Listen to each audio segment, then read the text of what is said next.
Problem ಎಲ್ಲಾಗ್ತಿದೆ ಅಂದಾಗ ಈ ಕ್ಷಣ ಬರ್ತಿರುವಂತ ಬ್ರೇಕಿಂಗ್ ನ್ಯೂಸ್ ಗಮನಿಸಲೇಬೇಕು. ಅದು ಎಸ್ಪೆಷಲಿ ಗಡಿ ಭಾಗದಲ್ಲಿ, ಚಾಮರಾಜನಗರ ಗಡಿಯಲ್ಲಿ ಕೊರೋನಾ ಕಟ್ಟೆಚ್ಚರ. ಕೇರಳದಿಂದ ಬಂದವರಿಗೆ Covid report compulsory. Breaking news. ಗಡಿ ಜಿಲ್ಲೆ ಚಾಮರಾಜನಗರದಿಂದ ಯಾರು ಒಳಗೆ ಬರ್ತಾರೆ ಅವರು ಕಂಪಲ್ಸರಿ ಕೊರೋನಾ ಟೆಸ್ಟ್ ಮಾಡಿಸ್ಕೊಂಡ್ಬರ್ಬೇಕು.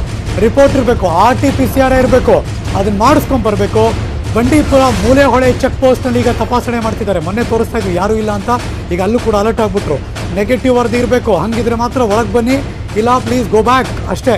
ರಾಜ್ಯ ಸರ್ಕಾರದಿಂದ ಮಹತ್ವದ ಆದೇಶ ಹೊರಟಿದೆ. ಗಡಿಯಲ್ಲಿ ಅತ್ಯಂತ ಎಚ್ಚರದಿಂದ ಪ್ರಯಾಣಿಕರನ್ನು ತಪಾಸಣೆಗೊಳಪಡಿಸ್ತಾ ಇದ್ದಾರೆ. ಸ್ಕ್ರೀನಿಂಗ್ ಕಾರ್ಯನಿರ್ವಹಿಸಲು ಸೂಚನೆ ಮಾಡ್ತಿದ್ದಾರೆ.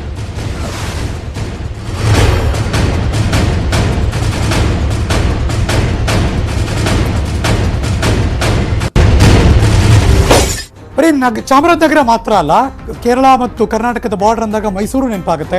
ಮೈಸೂರು ಕೇರಳ ಗಡಿಯಲ್ಲೂ ಕೂಡ ಭಾರೀ ಕಟ್ಟೆಚ್ಚರ ವಹಿಸಿದ್ದಾರೆ. HD ಕೋಟೆ ಬಾವಲಿ ಗಡಿಯಲ್ಲಿ ತಪಾಸಣೆಯನ್ನ ಮಾಡ್ತಿದ್ದಾರೆ. Breaking news.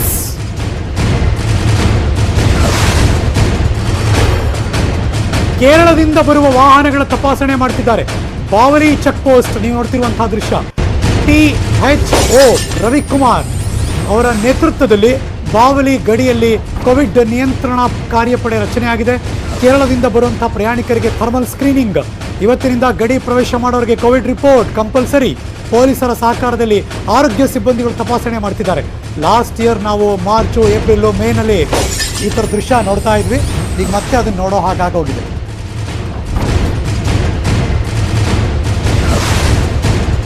Let's go live. Divya Chandradhar ಬಯೋವಿಜ್ಞಾನಿ ನಮ್ಮ ಜೊತೆ ಇದ್ದಾರೆ ಮತ್ತು ತಜ್ಞ ವೈದ್ಯರಾದಂತಹ ಡಾಕ್ಟರ್ ಅಂಜನಪ್ಪನವರು ನನ್ನ ಜೊತೆ ಜಾಯಿನ್ ಆಗಿದ್ದಾರೆ. ಇಬ್ಬರಿಗೂ ವೆಲ್ಕಮ್ ಬ್ಯಾಕ್. ದಿವ್ಯಾ ಅವರೇ, ಕರೋನಾಗೆ ಮೆಡಿಸಿನ್ ಬಂತಲ್ವಾ, ಇನ್ನೇನ್ ಬಿಡು ಆರಾಮಾಗಿರೋಣ, ಒಂದು ಗ್ರಾಂಟೆಡ್ ಆಗಿ ತಗೊಂಡ್ಬಿಟ್ಟಿದ್ದಾರೆ ನಮ್ಮ ಜನ ಅಂತ. ಅಲ್ಲ, ವ್ಯಾಕ್ಸಿನೇಷನ್ ಸೀರಿಯಸ್ ಆಗಿ ತಗೊಂಡಿಲ್ವಲ್ಲ. ಈಗ ವ್ಯಾಕ್ಸಿನೇಷನ್ಸ್ ನೋಡ್ತಾ ಇದ್ದ data 50% of front line workers ಮಾತ್ರ ತಗೊಂಡಿದ್ದಾರೆ ವ್ಯಾಕ್ಸಿನೇಷನ್. ಇನ್ನ 50% ಜನ ರಿಜೆಕ್ಟ್ ಮಾಡಿದ್ದಾರೆ. ಆಶಾ ಕಾರ್ಯಕರ್ತೆಯರಲ್ಲಿ ಆಲ್ಮೋಸ್ಟ್ 55 to 60% ಜನ ಮಾತ್ರ ತಗೊಂಡಿದ್ದಾರೆ. ಮಿಕ್ಕಿದವರೆಲ್ಲ ವ್ಯಾಕ್ಸಿನೇಷನ್ ತಗೊಂಡ್ರೆ ಹಂಗಾಗತ್ತೆ ಹಿಂಗಾಗತ್ತೆ ಅಂತ ಅವರು ರಿಜೆಕ್ಟ್ ಮಾಡಿದ್ದಾರೆ. ಆಮೇಲೆ ಕೋವ್ಯಾಕ್ಸಿನ್ ಆಲ್ಮೋಸ್ಟ್ 1.6 ಲಕ್ಷ ಕೋವ್ಯಾಕ್ಸಿನ್ ನ ಕರ್ನಾಟಕ ತರಿಸ್ಕೊಳಗಾಗಿದೆ. ಅದರಲ್ಲಿ ಕೆಲವೇ ಥೌಸಂಡ್ಸ್ ವ್ಯಾಕ್ಸಿನ್ಸ್ ಮಾತ್ರ ಹೋಗಿದೆ. ಮಿಕ್ಕಿದವ್ರು ಯಾರು ತಗೊಳಕ್ ರೆಡಿ ಇಲ್ಲ.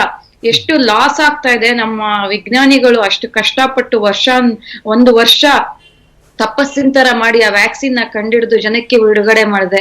ಅದ್ರ ಬಗ್ಗೆ ಅದು ಇದು ಫಾಲ್ಸ್ ಇನ್ಫಾರ್ಮೇಶನ್ ಗಳ ಸ್ಪ್ರೆಡ್ ಮಾಡ್ಕೊಂತ ವ್ಯಾಕ್ಸಿನೇಷನ್ ತಗೊಳ್ದೆ ಈ ತರ ಆರಾಮಾಗಿ ಜನಗಳು ಓಡಾಡ್ಕೊಂಡು ಅಸಡ್ಡೆ ಆಗಿದ್ದು ನಾವು ಎಲ್ಲಿಗೆ ಮುಟ್ತಾ ಇದೀವಿ ಅನ್ನೋದು ಭಯ ಬರ್ಸುತ್ತೆ. Harish, very true. Doctor Anjanappa sir, ನಮ್ ಜನ ಯಾಕೆ ಹಿಂಗೆ ಅಂತ ಯಾವ್ದಾದ್ರು ರೂಮರ್ಸ್ ಮೆಸೇಜ್ ಕಳಿಸಿ ದಿಕ್ಕಾಪಾಲಾಗಿ ಎಷ್ಟು ಜನಕ್ಕೆ ಸಾಧ್ಯನೋ ಅಷ್ಟು ಜನಕ್ಕೆ ಫಾರ್ವರ್ಡ್ ಮಾಡ್ಬಿಡ್ತಾರೆ. ಯಾವುದೋ ಈ ಥರದ್ದು ಒಳ್ಳೆ ಮೆಸೇಜ್ ಕಳಿಸಿ ಮಾಡಲ್ಲ, ಅದ್ರ ಬಗ್ಗೆ ನಂಬಿಕೆ ಇಟ್ಕೊಳ್ಳಲ್ಲ. ಸೈನ್ಸ್ ಮೂಲಕ ಹೇಳಿದ್ರು ತಿಳುವಳಿಕೆ ಆಗ್ತಿಲ್ವಾ ಏನು? Where is the problem? ಎಲ್ಲಿ ಅದರ ಸಮಸ್ಯೆ ಯಾವುದು? ಏನು ಅಡ್ರೆಸ್ ಮಾಡಬೇಕು ಸರ್? ನಿಜವಾಗ್ಲೂ ಸರ್, ಈ ಎಜುಕೇಟೆಡ್ ಪೀಪಲ್ಸ್ಗೂ ಬೇರೆಯವ್ರಿಗೂ ಈ ವಿಚಾರದಲ್ಲಿ ವ್ಯತ್ಯಾಸನೇ ಇಲ್ಲ ಅನ್ಸುತ್ತೆ sir. Non first dose vaccine, I am 65 year old. I am A doctor, front line worker ಅಲ್ಲ. ನಾನೇನ್ ಕೊರೋನಾ ವೈರಸ್ ನನ್ನ ನರ್ಸಿಂಗ್ ಹೋಮ್ ನಲ್ಲಿ ಟ್ರೀಟ್ ಮಾಡ್ತಿದ್ದೆ. ನಾನು ಹೋಗಿ ಅಪೋಲೋ ಹಾಸ್ಪಿಟಲ್ ಅಲ್ಲಿ ವ್ಯಾಕ್ಸಿನ್ ತಗೊಂಡಿದ್ದೀನಿ. ವಿದ್ಯಾವಂತರು ನಮ್ಮನ್ನು ಕೇಳ್ತಾರೆ, ಸರ್ ಏನ್ ಡಾಕ್ಟ್ರೆ ಅದರಿಂದ ಸೈಡ್? ಸರ್, ಯಾವುದೇ ಒಂದು ಇಂಜೆಕ್ಷನ್ ಒಂಚೂರು ನೋವಾಗುತ್ತೆ, ಒಂಚೂರು ತಲೆ ಚಕ್ಕರ್ ಬಂದಂಗ. ಯಾಕಂದ್ರೆ ಇಂಜೆಕ್ಷನ್ ಅಂತ ಹೇಳಿದ್ರೆ ಅರ್ಧ ಜನ ಹಾಕೋದಕ್ ಮೊದ್ಲೇ ತಲೆ ಚಕ್ಕರ್ ಅಂತಾರೆ. ಇವೆಲ್ಲ ಇದ್ದಿದ್ದೆ. ಇದು ಎಷ್ಟು ಇಂಪಾರ್ಟೆಂಟ್. ವಿಜ್ಞಾನಿಗಳು ದಿವ್ಯಾ ಹೇಳ್ದಂಗೆ ಎಷ್ಟು ಕಷ್ಟಪಟ್ಟು ಇದಕ್ಕೋಸ್ಕರ ಡೆಡಿಕೇಶನ್ ಮಾಡಿ ವೈಜ್ಞಾನಿಕವಾಗಿ ತಯಾರು ಮಾಡಿರತಕ್ಕಂತ ಒಂದು ವ್ಯಾಕ್ಸಿನ್. ಬಟ್ ಆಫ್ ಕೋರ್ಸ್ ಕೆಲವು ನ್ಯೂನತೆಗಳಿದಾವೆ. ಇವಾಗೆಲ್ಲೋ ನಮ್ಗೆ ಸ್ಮಾಲ್ ಪಾಕ್ಸ್, ಚಿಕನ್ ಪಾಕ್ಸ್ ಹಾಕ್ಬಿಟ್ಟ ಅಂದ್ರೆ ಲೈಫ್ ಲಾಂಗ್ ಇಮ್ಯುನಿಟಿ ಇರೋದು. ಈ ವೈರಸ್ ನ ಅದಿಲ್ಲ, ಅದು ನಮಗೆ ಗೊತ್ತು ವಿಜ್ಞಾನ. ಆದ್ರೂ ಕೂಡ ಇದರಿಂದ ಅನುಕೂಲಗಳಿದಾವೆ, ಅನಾನುಕೂಲಗಳು ಇಲ್ಲ. ಆದ್ರಿಂದ ದಯವಿಟ್ಟು ಎಷ್ಟು 3 ತಿಂಗಳ ಅನುಕೂಲ ಆಗುತ್ತಾ ಹಾಕೊಳ್ಳಿ, ಅಷ್ಟಾದ್ರೂ ಅರ್ಥ ಮಾಡ್ಕೊಳ್ಳಿ. ನಾವೆಲ್ಲೋ ನಿಮ್ಗೆ ಸುಮ್ನೆ ನಿಮ್ಮನ್ನ ಬುಲ್ಡೆ ಹೊಡೆದ್ಬಿಟ್ಟು ನಿಮ್ಮನ್ನೇನು ಕರ್ಕೊಂಬಂದು ಹಾಕ್ಸ್ತಾ ಇಲ್ಲ.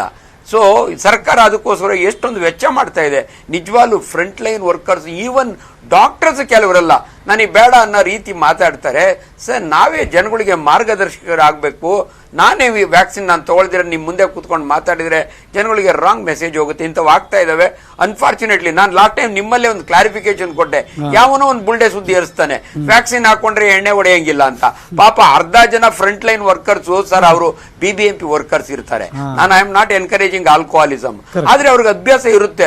ಅಯ್ಯೋ ಈ ವ್ಯಾಕ್ಸಿನ್ ಇಲ್ದಿರೋ ಸಾತ್ರು ಪರವಾಗಿಲ್ಲ, ನಾನು ಎಣ್ಣೆ ಹೊಡೆಯೋದು ಮಾತ್ರ ಬಿಡಲ್ಲ ಅಂತಾರೆ. ಅಂತವ್ರಿಗೆಲ್ಲ ರಾಂಗ್ ಮೆಸೇಜ್ ಕೊಡಬಾರ್ದು. ಹಣ ಹಂಗನ್ಕೊಂಡು ನಾನು ಹಣ ವ್ಯಾಕ್ಸಿನ್ ಹಾಕೊಂಡು ಎಣ್ಣೆ ಹೊಡಿ ಅಂತ ನಾನೇನು ಹೇಳ್ತಾ ಇಲ್ಲ. ಬಟ್ ಅದಕ್ಕೂ ಲಿಂಕೇ ಇಲ್ಲ ಸರ್. ಗೋಕುಲಾಷ್ಟಮಿಗೂ ಇಮಾಮ್ ಸಾಹೇಬ್ರಿಗೂ ಇರೋ ಸಂಬಂಧ. ಇಂಥ ತಪ್ಪು ಮಾಹಿತಿಗಳಿಂದ ಜನಗಳು ಪಾಪ ಇದಾಗ್ತಾ ಇದಾರೆ ಸರ್. ವ್ಯಾಕ್ಸಿನ್ ಅಷ್ಟು ಕಷ್ಟಪಟ್ಟು ತಂದು, in fact imagine, I don't know ಯಾಕಿಂತ ವಿಚಾರಗಳು ಜನಸಾಮಾನ್ಯರಿಗೆ ತಲುಪಲ್ಲ ಅನ್ನೋದು ನನಗೆ ಬಹಳ ಬೇಸರ ಆಗ್ತದೆ. ಜನಗಳು ಇದ್ರ ದಯವಿಟ್ಟು ಅರ್ಥ ಮಾಡ್ಕೋಬೇಕು. ಇನ್ನ 2ನೇ ಡೋಸ್ ಬಹಳ ಜನ ತಗೊಂಡೇ ಇಲ್ಲ. ಇವತ್ತರೆಗೂ ಮಾತಾಡಿಲ್ಲ ನಾವು. ಈ ತರ ಎಲ್ಲ ರಿಕ್ವೆಸ್ಟ್ ಮಾಡ್ಕೋತೀವಿ, ಎಚ್ಚರಿಕೆ, ಅಲರ್ಟ್ ಆಗಿರಿ ಅಂತ ಎಷ್ಟು ಸಾಧ್ಯನೋ ಅಷ್ಟು ಹೇಳ್ತಾನೆ ಇದೀವಿ, ಮುಂದಕ್ಕೂ ಹೇಳ್ತೀವಿ. ಬಟ್ ಒಂದ್ಸರಿ ಅನ್ಸ್ಬಿಡುತ್ತೆ, ಏನ್ ಹೆದರ್ಸ್ತೇ ಬಿಡ್ಬೇಕಾ? ಅದೇ ಒಂದು ಮಾರ್ಗನ, ಅದಿಲ್ಲದೆ ಸಾಧ್ಯನೇ ಇಲ್ಲ. ಬಿಕಾಸ್ ಬೇರೆಯವ್ರ ಆರೋಗ್ಯವಾಗಿರ್ಬೇಕು ಅಂತ ಯಾಕೆ ಕೇಳ್ಕೊತೀವಿ ನಾವು ಅಂದ್ರೆ, ನಮ್ಮ ಆರೋಗ್ಯನ ಅದ್ರ ಮೇಲೆ ಡಿಪೆಂಡ್ ಆಗಿದೆಯಲ್ಲ, ಹಂಗಾಗಿ ಕೇಳ್ಕೊತಾ ಇದೀವಿ. 200 ವರ್ಷದಿಂದ ನಾವು ಬ್ರಿಟಿಷ್ ರೂಲ್ ನಲ್ಲಿ ಬದುಕಿರೋರು ಸರ್. ಅದು ವರ್ಕ್ ಆಗುತ್ತೆ. ಹೇಳ್ಬೇಕು, ನೀನ್ ವ್ಯಾಕ್ಸಿನ್ ಹಾಕ್ಸ್ಕೊಳ್ಳಿಲ್ಲ ಅಂದ್ರೆ ನಿನ್ ಮಗನಿಗೆ ಅಡ್ಮಿಷನ್ ಕೊಡಲ್ಲ ನೆಕ್ಸ್ಟ್ ಅಂತ, ಅವಾಗಾದ್ರೂ ಹಾಕ್ಸ್ಕೊತಾರೆ. ಯಾಕಂದ್ರೆ ಅವ್ರು ಒಳ್ಳೇದಕ್ಕೆ ನಾವೇನು ಎದುರಿಸಿ ಅವ್ನಿಗೇನ್ ಕೆಟ್ಟದ್ ಮಾಡ್ತಾ ಇಲ್ಲ. ಇದನ್ನ ಜನ ಅರ್ಥ ಮಾಡ್ಕೋಬೇಕು.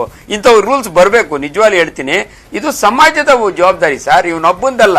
ಇವನ್ ಏನ್ ಹೆಚ್ಚು ಕಮ್ಮಿ ಆದ್ರೆ ಇದಿಲ್ಲ, ಇವನಿಂದ 100 ಜನಕ್ಕೆ ತೊಂದರೆ ಆಗುತ್ತಲ್ಲ, ಅದನ್ನ ತಪ್ಪಿಸೋದು ಸರ್ಕಾರದ ಜವಾಬ್ದಾರಿ, ಮಾಧ್ಯಮದ ಜವಾಬ್ದಾರಿ, ನನ್ನ ಜವಾಬ್ದಾರಿ as A professional man. Divya ಅಂತ ಇಂಜಿನಿಯರ್ಗಳ ಜವಾಬ್ದಾರಿ. ನಮ್ಮ ಮಾತಿಗೆ ಗೌರವ ಕೊಡ್ಬೇಕು ಸರ್ ಅವರು. ಇಲ್ಲದ್ರೆ ಸುಮ್ಮನೆ ಕೂತ್ಕೊಂಡು ನಾವೇನು ಬಾಟ್ನ ಹೊಡಿಲಿಕ್ಕೆ ನಮ್ಗೇನು ಬೇರೆ ಕೆಲಸ ಇಲ್ವಾ? ಅಷ್ಟೊಂದು ಚೆನ್ನಾಗಿ ಹೇಳ್ತೀವಿ. ಅದ್ರ ಬಗ್ಗೆ ನಿಮ್ಗೆ ಏನಾದ್ರೂ ತಪ್ಪು ಮಾಹಿತಿ ತಿಳುವಳಿಕೆ ಇದ್ರೆ ನಮ್ಮನ್ನು ಕೇಳಿ, ಕ್ಲಾರಿಫಿಕೇಶನ್ ಕೊಡ್ತೀವಿ ನಾವು. ಸೊ ಹಂಗಾಗಿ ದಯವಿಟ್ಟು ಜನಗಳು ಈ ಮಹತ್ವ ಅರ್ಥ ಮಾಡ್ಕೋಬೇಕು. ನಮ್ಮ ಡಿಸ್ಕಷನ್ ಮಹತ್ವನ ಅರ್ಥ ಮಾಡ್ಕೋಬೇಕು. ನಾವೆಲ್ಲ ಕ್ವಾಲಿಫೈಡ್ ಪೀಪಲ್ಸ್ ಇದ್ದೀವಿ. ನಾವು ಹೇಳ್ದಾಗ ಅದ್ರ ಅರ್ಥ ಮಾಡ್ಕೋಬೇಕು. ನಿಜವಾಗ್ಲೂ ಸರ್, ಕೆಲವೆಲ್ಲ ಇವ್ರಿಗೆ ಯಾವ ಮಟ್ಟಕ್ಕೆ ನಾವು ಹೇಳ್ಬೇಕು ಅಂದ್ರೆ, ಥೊರಾಸಿಕ್ ಸರ್ಜನ್ ಬೆಂಗಳೂರಿನೊಳಗೆ ಸತ್ತೋಗ್ತಾರೆ ಸರ್. ನನಗಿನ್ನ 1 ಇಯರ್ ಜೂನಿಯರು ವೀರಪ್ಪ ರೆಡ್ಡಿ ಅಂತ. ನಿನ್ನೆ ತಾನೇ ದಾವಣಗೆರೆ ಒಬ್ಬ ಆರ್ಥೋಪೆಡಿಕ್ ಸರ್ಜನ್ ಬೆಂಗಳೂರಿಗೆ ಬಂದು ಹೋಮ್ ಕ್ವಾರಂಟೈನ್ ಮಾಡ್ಕೊಂಡು ಸತ್ತೋಗ್ತಾರೆ ಸರ್. ESI ಒಬ್ಬ ಡಾಕ್ಟರ್ 49 ವರ್ಷದ ಯಂಗ್ ಆರ್ಥೋಪೆಡಿಕ್ ಸರ್ಜನ್ ಸತ್ತೋಗ್ತಾನೆ ಸರ್. ಒಬ್ಬರು ಎಲ್ಲೋ ಒಂದ್ ಕಡೆ ಒಬ್ಬರು ಸದ್ಯಕ್ಕೆ ಇಷ್ಟ ಯಾಕೆ ಎದುರಿಸ್ತೀರಾ ಡಾಕ್ಟ್ರೆ? ಅವ್ರ ಮನೆಗೆ 100% ಡೆತ್. ಇದು ನಾನು ಎಲ್ಲೋ ಹೇಳಿದೆ, ಕೊರೋನಾ ಒಳಗೆ death rate is less than 2%, but ಆ ಫ್ಯಾಮಿಲಿಗೆ ಇಟ್ ಇಸ್ 100%. ಅಂತಂತೋರೆ ಸತ್ತೋಗಿರೋವಾಗ ದಯವಿಟ್ಟು ಇದನ್ನ ಎಕ್ಸಾಂಪಲ್ ಆಗಿ ತಗೊಳ್ಳಿ, ಲೈಟ್ ಆಗಿ ತಗೋಬೇಡಿ. ವೈರಸ್ ಗೊತ್ತಿಲ್ಲ ನಿನ್ ಡಾಕ್ಟ್ರಾ, ನಿನ್ VIP ನ, ನಿನ್ ಸ್ವಾಮೀಜಿನ. ನಾನು ಎಲ್ಲೋ ಒಂದ್ಸಾರಿ ಕಳಕಳಿಯಿಂದ ಮನವಿ ಮಾಡ್ಕೊಳ್ತಾ ಇರ್ತೀನಿ ಯಾವಾಗಲೂ, ಸ್ವಾಮೀಜಿಗಳು ದಯವಿಟ್ಟು ತಾವು ಮಾಸ್ಕ್ಗಳು ಹಾಕೊಳ್ಳಿ ಅಂತ. ಅವ್ರು ತಪ್ಪು ತಿಳ್ಕೊಬಾರ್ದು, ಆಂಜನಪ್ಪ ಯಾರು ನಮ್ಗೆ ಹೇಳಕ್ಕೆ ಅಂತ. ಬಟ್ ಇದು ಸಾಮಾಜಿಕ ಹೊಣೆ. ಪ್ರತಿಯೊಬ್ರು ಕೂಡ ಹಾಕೊಂಡ್ರೆ ಅದೊಂದು ಮಾರ್ಗದರ್ಶನ ಆಗುತ್ತೆ ಸರ್. ಆ ರೀತಿಯಲ್ಲಿ ದಯವಿಟ್ಟು ನೀವು ಮಾಡ್ತಿರೋ ಈ ಬೆಳಗಿನ ಈ ಸಂದೇಶ ಹೋಗ್ಲಿ ಸರ್. ಈ 2ನೇ ಅಲೆ ಎಲ್ಲೋ ಏನಂತಾರೆ, ನಾನು ಹೇಳ್ತಾ ಇದ್ದೆ ಇದು 2ನೇ ಗುಮ್ಮ ಬಂತು ಅಂತ. ಇದು ಗುಮ್ಮ ಆದ್ರೂ ಕೂಡ ಅದ್ರ ಬಗ್ಗೆ ಒಂಚೂರು ಎಚ್ಚರವಾಗಿರೋಣ ಅಂತ ಸರ್. ಅವೇರ್ನೆಸ್ ಬಗ್ಗೆ ಮಾತಾಡ್ತೀವಿ ನಾವು, ಗೊತ್ತಿರೋ ಹಾಗೆ. ಮೊದಲ I just want to ask Divya ಅವ್ರನ್ನ, ಪ್ರಾರಂಭದಲ್ಲಿ ಎಷ್ಟೋ ತಿಂಗಳಗಟ್ಟಲೆ ಅವೇರ್ನೆಸ್ ಕೊಡಬೇಕು ಹೇಳ್ತೇನೆ. ಕೈ ಹೇಗೆ ತೊಳೆಯಬೇಕು, ಬೆರಳುಗಳ ಸಂಧಿಯಲ್ಲಿ ಕೈ ಹಾಕಿ ತೊಳಿಬೇಕು ಅನ್ನೋದ್ರ ತನಕ ಹೇಳ್ಕೊಟ್ಟಿದ್ದೀವಿ. ಸ್ಟಿಲ್ ಡು ಯು ಬಿಲೀವ್ ಇನ್ನೂ ಜನಕ್ಕೆ ಅವೇರ್ನೆಸ್ ಬಂದಿಲ್ಲ ಅಂತೀರಾ, ಅಥವಾ ಈಗ ಗೊತ್ತಿದ್ದು ಮಾಡ್ತಿರೋ ತಪ್ಪ? ಈಗ ಅಲ್ಲ, ಅದೇನೋ 21 ದಿವಸ ಕಂಟಿನ್ಯೂಸ್ ಆಗಿ ಮಾಡಿದ ಹ್ಯಾಬಿಟ್ ಕಂಟಿನ್ಯೂ ಆಗುತ್ತೆ ಅಂತ ಹೇಳ್ತಾರೆ. ಅದೇ ನಮ್ ಇಂಡಿಯಾದಲ್ಲಿ 6 ತಿಂಗಳು ಮಾಡೋದು ಹ್ಯಾಬಿಟ್ ಬರ್ತಾ ಇಲ್ವಲ್ಲ, ಅದೇ ನಮ್ಮ ಶೋಚನೀಯ. ನಮ್ ದೇಶದಲ್ಲಿ 6 ತಿಂಗಳಿಂದ 8 ತಿಂಗಳಿಂದ ಕೊರೋನಾ ಬಂದಾಗಿಂದ ಹೇಳ್ಕೊಂಡ್ ಬಂದಿದೀವಿ, ಇನ್ನೂ ಹ್ಯಾಬಿಟ್ ಆಗಿಲ್ಲ. ಸ್ಟಾರ್ಟಿಂಗ್ 3 ತಿಂಗಳು ಏನಿತ್ತು, ಚೆನ್ನಾಗಿ ತೊಳೆದ ಕೈನ ಒಬ್ಬ ಮನುಷ್ಯನ ಇನ್ನೊಬ್ಬ ಮನುಷ್ಯ ಕ್ರಿಮಿನಲ್ ತರ ನೋಡಕ್ ಶುರು ಮಾಡಿದ್ಲು. ಅವನಿಂದ ದೂರ ಇರ್ಬೇಕು ಅಂತ ಎಲ್ಲ. ಈಗ ಅವೇರ್ನೆಸ್ ಬಂದಿದೆ, ಎಷ್ಟು ದೂರ ಇರ್ಬೇಕು, ಹೆಂಗ್ ದೂರ ಇರ್ಬೇಕು, ಮಾಸ್ಕ್ ಹೇಗ್ ಮ್ಯಾನೇಜ್ ಮಾಡ್ಬೇಕು. ಕೆಲವು ನೋಡಿ ಮಾಸ್ಕ್ಗಳು ತೊಳೆದೇ ಅದು 1 ತಿಂಗಳಾಗಿರುತ್ತೆ. ಅದೇ ಮಾಸ್ಕ್ ಎತ್ಕೊಂಡು ಮಾರ್ಕೆಟ್ಗೆ ಹೋಗಿರ್ತಾರೆ, ಪಿಕ್ಚರ್ ಹಾಲ್ಗೂ ಹೋಗಿರ್ತಾರೆ, ಅದೇ ಮಾಸ್ಕ್ ಎತ್ಕೊಂಡು ಹಾಸ್ಪಿಟ್ಲ್ ಹೋಗಿರ್ತಾರೆ, ಅದೇ ಮಾಸ್ಕ್ ನ 1 ತಿಂಗಳವರೆಗೂ ಒಗಿದೆ ಹಾಕೋತಾನೆ ಇರ್ತಾರೆ. ಇವನ್ ದ ಎಜುಕೇಟೆಡ್ ಸೊಸೈಟಿ ಕೂಡ ಈ ಸಣ್ಣ ಥಿಂಗ್ಸ್ ನು ಟೇಕ್ ಕೇರ್ ಮಾಡ್ತಿಲ್ಲ. ಜನ ಅಷ್ಟು ಅಸಡ್ಡೆ ತೋರಿಸ್ತಾ ಇದ್ದಾರೆ. ಮುಂಬೈಯಲ್ಲಿ ನೋಡಿ, ಈಗಾಗ್ಲೇ ಲಾಸ್ಟ್ 1 ಮಂತ್ ಗಿಂತ ಇವಾಗ ಡೆತ್ ರೇಟ್ಗೂ ಸ್ಲೋ ಆಗಿ ಜಾಸ್ತಿ ಆಗ್ತಾ ಇದೆ. ಮುಂಬೈನಲ್ಲಿ ನಂಬರ್ ಆಫ್ ಡೆತ್ಸ್ ಜಾಸ್ತಿ ಆಗ್ತಿದೆಯಂತೆ ಹೌದು, ಹೌದು. ಕಂಪೇರ್ ಮಾಡಿದ್ರೆ ಇವಾಗ ಕರ್ನಾಟಕದಲ್ಲೂ ಈಗ ಸ್ಟಾರ್ಟ್ ಆಗಿದೆ. ಜನ ಯಾವಾಗ ಎಚ್ಚೆತ್ತುಕೊಳ್ತಾರೆ ನಮ್ಗೆ ಇನ್ನು ಗೊತ್ತಿಲ್ಲ ಹರೀಶ್ ಅವರೇ. Very true. Do's and don'ts ಅಲ್ಲಿ ನಾವು ಹೇಳ್ತಾನೆ ಬರ್ತಿದ್ದೀವಿ doctor Anjanappa sir, but still you believe ಇದ್ಯಾವುದೋ ಒಂದ್ ಪಾಯಿಂಟ್ ಜನ ಈಗ ಎಚ್ಚೆತ್ಕೊಳ್ತಾರೆ ಮುಂದಕ್ಕೆ ಮಾರಿ ಹಬ್ಬ ಕಾದಿದೆ ಅಂತ. ಏನ್ ಮಾಡ್ಬೇಕು? ಯಾವುದು ಡೆಫಿನೆಟ್ಲಿ ಸರ್, ದಿವ್ಯಾ ಹೇಳ್ದಂಗೆ ಜನ ಮಾಸ್ಕ್ ನ ವೈರಸ್ ತಡೆಯಕ್ಕಲ್ಲ, ಮಾರ್ಷಲ್ ಹಿಡಿದ್ಬಿಟ್ಟ ಅನ್ನುವಂತ ಅದನ್ನ ಕುತ್ತಿಗೆ ತೆಕ್ಕೊಂಡ್ರೆ ಟಕ್ ಅಂತ ಹಾಕೋದು, ಅದನ್ನ ಒಗೆಯೋದು ಇಲ್ಲ, ಅದ್ರ ಬಯದೇನು ಇಲ್ಲ ಸರ್. ಮಾಸ್ಕ್ ಬಗ್ಗೆನೇ N95 ಅಂದ್ರೆ ಏನು, ಹೆಂಗ್ ಹಾಕೋಬೇಕು, ಯಾರು ವಾಶ್ ಮಾಡ್ಬೇಕು, ಎಷ್ಟು ಸ್ಪಷ್ಟ ಮಾಹಿತಿಗಳೆಲ್ಲ ಬಿಗಿನಿಂಗ್ ನಾಗಿತ್ತು.